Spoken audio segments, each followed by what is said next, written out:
OK, it looks like it's almost evenly split between red and blue. So the good news is it is one of those two. OK, so which of these statements are, let's go through them one by one and see which statements are true, which ones are false. OmniAuth is itself compliant with the open-close principle. Well, even just from reading this paragraph, once you've installed OmniAuth, to add a new authentication provider, you just need a gem that uses that provider. You don't have to modify the OmniAuth gem itself to add a gem for a new type of provider. So that suggests that the authors of OmniAuth did a good job of making it follow the open-close principle, right? You can have many people contributing gems for new authentication providers without having to modify the original OmniAuth gem. So good on that one. Does it help your application follow the open-close principle? I would say yes, because in general, once you've decided that you're going to use OmniAuth at all, adding new authentication strategies is really just a matter of adding the gems for that strategy and making sure that you can store it somewhere.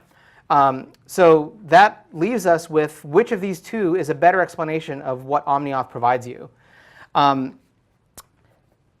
don't know if this is a matter of opinion or not, so I'm going to just state it as fact. The abstraction that OmniAuth presents to your application is, look, there's really only 3 or 4 things you have to worry about. You have to worry about successfully creating a new session. You have to worry about unsuccessfully creating a new session. And I can't remember what the third thing is, but there's like 3, right? So from your app's point of view, there's really only 3 things that you have to think about in order to use it. Now, what are the things that happen behind the scenes when given that you've provided those endpoints? Well, if you're using a site that is based on something like the OAuth protocol, there's this complicated multiple-step handshake that has to happen.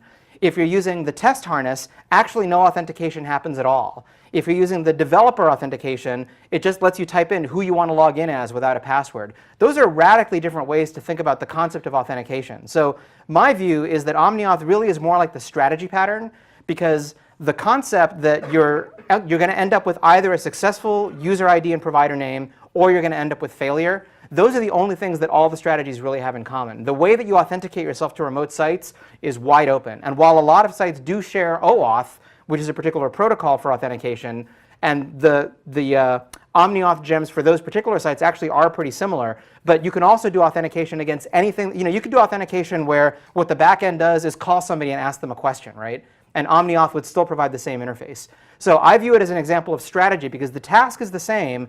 Your application's view of the task is the same, but even the steps taken to do the task can be quite different depending on which variant you use. So by my reckoning, number 4, or blue, is the correct answer.